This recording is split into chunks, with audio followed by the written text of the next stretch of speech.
ಹೇಳ್ತಿದ್ದಾರೆ ನಾವು ಸಪೋರ್ಟ್ ಮಾಡ್ತೀವಿ ಅಂತ. ಎಲ್ಲ ಹೋಗ್ತಾರೆ support. Students are like family. We are family. This is our respect. Don't you remember what he said in the first day of college? Principal ನಮಗೆ marks ಕಳಿಸ್ತಾರೆ. Guardians ಬಂದು 1 hour wait ಮಾಡ್ತಿದ್ದಾರೆ. ಅದು ಅವರಿಗಿಲ್ವಾ? Big breaking news. ಹಿಜಾಬ್ ನಿಷೇಧ ವಾಪಸ್.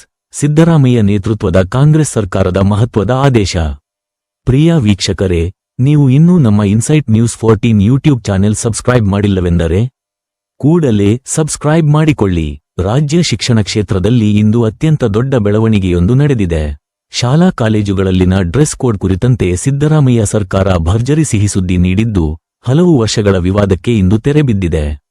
SDPI ಪಕ್ಷವು ಈ ಹಿಜಾಬ್ ನಿಷೇಧ ವಾಪಸ್ ಆದೇಶಕ್ಕೆ ಸ್ವಾಗತ ಮಾಡಿದೆ.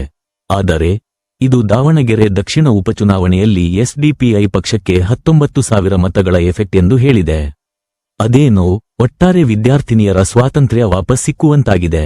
ಅಂದು ಮುಸ್ಲಿಂ ವಿದ್ಯಾರ್ಥಿನಿಯರನ್ನು ಗುರಿಯಾಗಿಸಿಕೊಂಡು, ಮುಸ್ಲಿಮರ ಹೆಣ್ಣುಮಕ್ಕಳನ್ನು ಗುರಿಯಾಗಿಸಿಕೊಂಡು ಇಸ್ಲಾಂ ಧರ್ಮಕ್ಕೆ ವಿರುದ್ಧವಾಗಿ ಅಂದಿನ ಬಸವರಾಜ ಬೊಮ್ಮಾಯಿ ನೇತೃತ್ವದ ಬಿಜೆಪಿ ಸರ್ಕಾರ ಹಿಜಾಬ್ ನಿಷೇಧ ಮಾಡಿ ಸಂವಿಧಾನ ನೀಡಿರುವ ಧಾರ್ಮಿಕ ಸ್ವಾತಂತ್ರ್ಯ ಕಿತ್ತುಕೊಂಡು ಮಾನವ ಹಕ್ಕುಗಳ ಉಲ್ಲಂಘನೆ ಮಾಡಿ ಮುಸ್ಲಿಂ ವಿದ್ಯಾರ್ಥಿನಿಯರ ಭಾವನೆಗಳಿಂದ ಚೆಲ್ಲಾಟ ಆಡಿತು.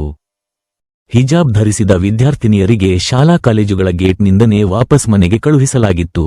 ವಿದ್ಯಾರ್ಥಿನಿಯರಿಗೆ ಕೆಲ ಪುಂಡರು ಜೈ ಶ್ರೀರಾಮ್ ಘೋಷಣೆ ಕೂಗಿ ಹೆದರಿಸಿ ಬೆದರಿಸುವ ಘಟನೆಗಳು ಕೂಡ ನಡೆದಿದ್ದವು. ಆದರೆ ಈಗ ಹಿಜಾಬ್ ನಿಷೇಧಕ್ಕೆ ತೆರೆಬಿದ್ದಿದೆ. ಹೌದು ವೀಕ್ಷಕರೇ, ಇನ್ನು ಮುಂದೆ ರಾಜ್ಯದ ಶಾಲಾ ಕಾಲೇಜುಗಳಲ್ಲಿ ವಿದ್ಯಾರ್ಥಿಗಳು ತಮ್ಮ ಧಾರ್ಮಿಕ ಸಂಕೇತಗಳನ್ನು ಧರಿಸಿಕೊಂಡು ಹೋಗಲು ರಾಜ್ಯ ಸರ್ಕಾರ ಅಧಿಕೃತವಾಗಿ ಅನುಮತಿ ನೀಡಿದೆ. ಈ ಹಿಂದೆ ಬಸವರಾಜ ಬೊಮ್ಮಾಯಿ ನೇತೃತ್ವದ ಬಿಜೆಪಿ ಸರ್ಕಾರ ಜಾರಿಗೆ ತಂದಿದ್ದ ಹಿಜಾಬ್ ನಿಷೇಧದ ಕಠಿಣ ನಿಯಮವನ್ನು ಸಿದ್ದರಾಮಯ್ಯ ಸರ್ಕಾರ ಈಗ ಸಂಪೂರ್ಣವಾಗಿ ರದ್ದುಗೊಳಿಸಿದೆ. ವಿದ್ಯಾರ್ಥಿನಿಯರು ಸಮವಸ್ತ್ರದ ಜೊತೆಗೆ ಹಿಜಾಬ್ ಧರಿಸಲು ಯಾವುದೇ ಅಡ್ಡಿಯಿಲ್ಲ. ಕೇವಲ ಹಿಜಾಬ್ ಮಾತ್ರವಲ್ಲದೆ ಹಿಂದೂ ಧರ್ಮದ ಸಂಪ್ರದಾಯದಂತೆ ಜನಿವಾರ, ರುದ್ರಾಕ್ಷಿ ಮತ್ತು ಶಿವದಾರಗಳನ್ನು ಧರಿಸಲು ಕೂಡ ಮುಕ್ತ ಅವಕಾಶ ನೀಡಲಾಗಿದೆ. ಶಿಕ್ಷಣ ಸಂಸ್ಥೆಗಳು ಯಾವುದೇ ವಿದ್ಯಾರ್ಥಿಯನ್ನು ಧಾರ್ಮಿಕ ಕಾರಣಗಳಿಗಾಗಿ ತರಗತಿಯಿಂದ ಹೊರಗಿಡುವಂತಿಲ್ಲ ಎಂದು ಕಡಾಖಂಡಿತವಾಗಿ ತಿಳಿಸಲಾಗಿದೆ.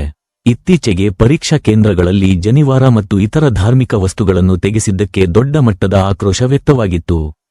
ಈ ಎಲ್ಲಾ ಗೊಂದಲಗಳಿಗೆ ಬ್ರೇಕ್ ಹಾಕಲು ಮುಂದಾಗಿರುವ ಶಿಕ್ಷಣ ಇಲಾಖೆ ಧಾರ್ಮಿಕ ಸ್ವಾತಂತ್ರ್ಯವನ್ನು ಎತ್ತಿ ಹಿಡಿಯುವ ನಿಟ್ಟಿನಲ್ಲಿ ಈ ಮಹತ್ವದ ನಿರ್ಧಾರ ಕೈಗೊಂಡಿದೆ.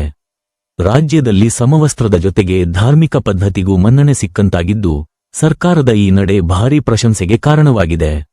ಮುಂದಿನ ಅಪ್ಡೇಟ್ಸ್ಗಾಗಿ ನೋಡ್ತಾ ಇರಿ ಇನ್ಸೈಟ್ ನ್ಯೂಸ್ 14.